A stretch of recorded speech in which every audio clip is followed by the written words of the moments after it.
सूर्य नारायण भगवान को स्टील के लोटे से या चांदी के लोटे से या पीतल के लोटे से या प्लास्टिक के लोटे से या कांच के बर्तन से जल चढ़ाने से आयु छिन्न होती है। क्या समाप्त होती है? आयु।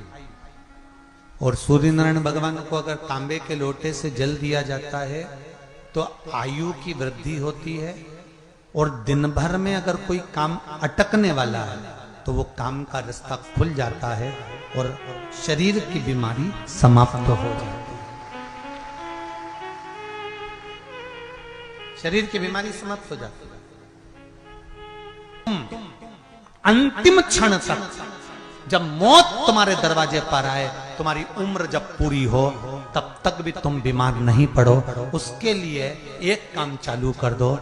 हमें तांबे के लोटे में पानी भरना है, सिर से 8 इंच ऊपर रखना है, सूर्य को अर्घ देना है, और जो पानी नीचे गिरेगा उस पानी में से सूर्य का दर्शन करना है। वो पानी जब हमारे शरीर के इस हृदय रेखा के सम्मुख से, इस कपाल रेखा के बीच में से, मध्य से उस पानी की धार जब सूर्य की किरण देगा तो हमारे शरीर में कोई बड़ी बीमारी, ना कैंसर, ना लीवर, ना किडनी, कोई अटैक पटैक आ ही नहीं सकती।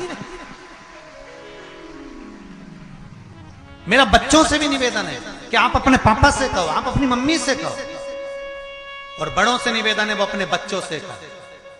बुजुर्ग माताओं से निवेदन है, अगर आप अपने बच्चों को सुखी देखना चाहती हो, बीमारी में पैसा नहीं लगाना चाहती, आप अपने बच्चों को अंत समय अपनी आंखों से उसको तड़पता हुआ नहीं मरना देखना चाहती, तो सूर्य को अर्घ देना चालू कर दो।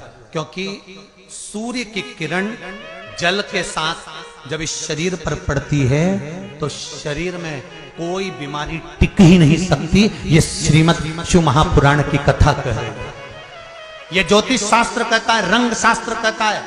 हमारे जितने ज्योतिष शास्त्र हैं, रंग शास्त्र हैं, नग बताते हैं, मोती बताते हैं, नीलम बताते हैं, पन्ना बताते हैं, ये सब क्या पहनाते हैं? रंग का क्यों पहनाते हैं? क्योंकि रंग का इफेक्ट इस शरीर पर पड़ता है। कपड़े कौन से कलर के पहन रहा है उसका इफेक्ट इस शरीर पर पड़ता है। उसी तरह 8 इंच ऊपर मस्तिष्क से तुम्हारा हाथ होना चाहिए, तांबे के कलश में जल होना चाहिए, और सूर्य को देखकर उस जल की धार में सूर्य को जल दीजिए। जिंदगी में बीमारी तुमको नहीं घेर सकती, और बीमार हो भी गए हो तो 15-20 दिन करके देखने में कुछ नहीं जाता। बाद में मत करना, सियोर वाला हमारा झूठ बोल रहा होगा, उसमें क्या दिक्कत? निमोनिया हो रहा हो, जिसका लीवर किडनी डैमेज हो गया हो, वो नियम बना लो, 15 दिन के अंदर, 20 दिन के अंदर डायलिसिस में अंतर आ जाएगा तुम्हारे। तुम कर तो देखो, इस प्रभाव करे, बनाओ नियम।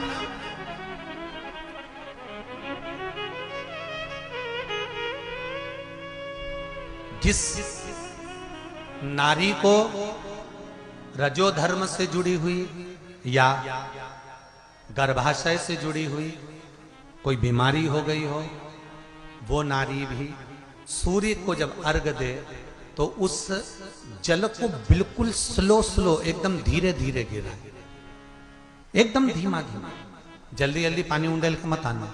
सूर्य देवता को अर्घ देना।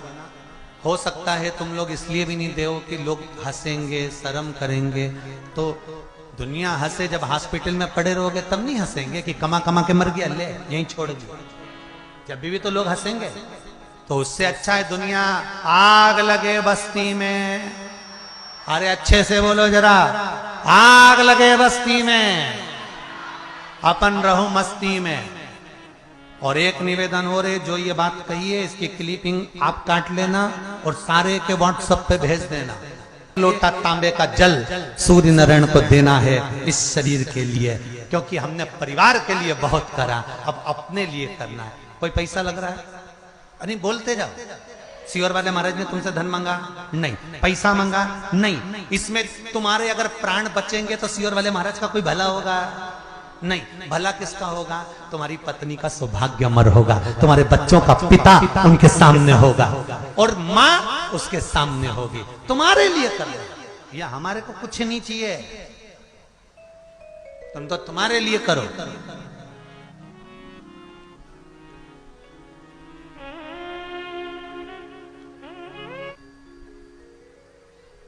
मनुष्य, मानव की देह धारण करने वाला ये साधारण सा मानव जब अपने घर से एक लोटा जल लेकर शिवलिंग तक पहुंचता है, आपके घर से मंदिर कितनी दूर होगा? जितने लोग आए हो कथा सुनने के लिए, ज्यादा से ज्यादा थोड़ी 200 मीटर की दूरी पर, 300 मीटर, 500 मीटर, और ज्यादा होगा तो आधा किलोमीटर। जब एक लोटा जल लेकर सांसारिक मनुष्य शिव के दरवाजे पर जाता है, शिव महापुराण की कथा करें, उसके ऊपर वो जितने कदम चलकर शंकर के दरवाजे पर पहुंचता है, उतने ही कदम काल, दुख, तकलीफ, कष्ट, जितने कदम चलकर वो शिव मंदिर तक गया है, उतने कदम दुख और तकलीफ और काल दूर हट जाता है, जितने कदम चलकर हम शिव के दरवाजे पर।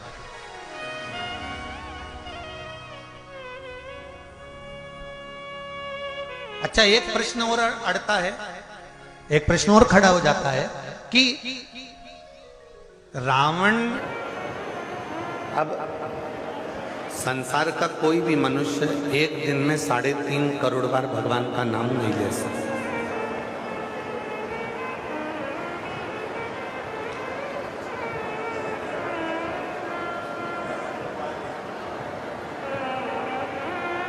संसार का कोई भी मनुष्य होगा, वो एक दिन में 3.5 करोड़ बार मंत्र का उच्चारण नहीं करता है,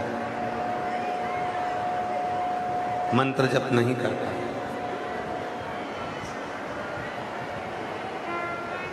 और यदि वो 3.5 करोड़ बार मंत्र का जप वो एक दिन में नहीं कर पाता है, तो सार्वजनिक रूप से बैठकर जब वो भगवान के मंत्र का उच्चारण करता है, सार्वजनिक रूप से बैठकर जब भगवान के मंत्रों को जपता है, तो वो मंत्र सार्वजनिक रूप से जब निकलते हैं एक दूसरे के मुख से, तो वो तरंग बनकर टूटते हैं, और टूटते हैं तो वो 3.5 करोड़ रोम छिद्रों को सिद्ध कर देते हैं और मनुष्य सिद्ध हो जाता है।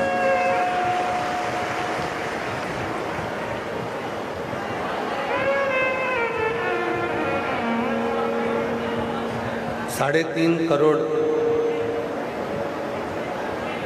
इन रोम छिद्रों की जो भक्ति है,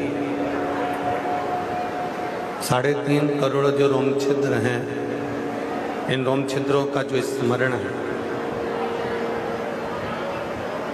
3.5 करोड़ जो रोम छिद्रों के द्वारा जब हम सार्वजनिक रूप से भगवान की भक्ति करते हैं, सार्वजनिक रूप से हम भजन करते हैं, तो वो भजन जब तरंगों के रूप में इन शरीर में प्रवेश करता है,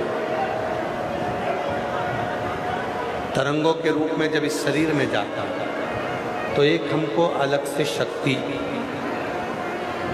एक हमको अलग से बल प्राप्त हो जाता है। 5 स्थान बताए हैं जहां पर जाने पर, पहुंचने पर ये हमारे शरीर के 3.5 करोड़ रोम छिद्र शुद्ध हो जाते हैं और भगवान की अविरल भक्ति में डूब जाते हैं। वो 5 स्थान कौन से हैं? 3.5 करोड़ रोम छिद्रों को सिद्ध करने के लिए, शुद्ध करने के लिए, भक्ति करने के लिए वो 5 स्थान बता। पहले नंबर,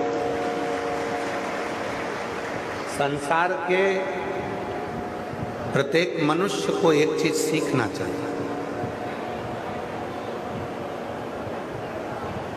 संसार के प्रत्येक मनुष्य को एक चीज अपने अंदर धारण करना चाहिए कि तुम दिन भर ऑफिस जाओ, दुकान जाओ, सर्विस पे जाओ, नौकरी पर जाओ, तुम खूब कमाओ, पर शाम को जब आप घर आए, नौकरी से, दुकान से, सर्विस से, काम से, व्यापार से जब अपने घर पर आए, अपने कमरे में जाने से पहले ज़्यादा नहीं तो 5 मिनट, 7 मिनट, 8 मिनट, 10 मिनट, नहीं तो 2 मिनट अपने माँ बाप के पास जरूर जाकर बैठा करो। वहाँ बैठने से आपको सिद्धता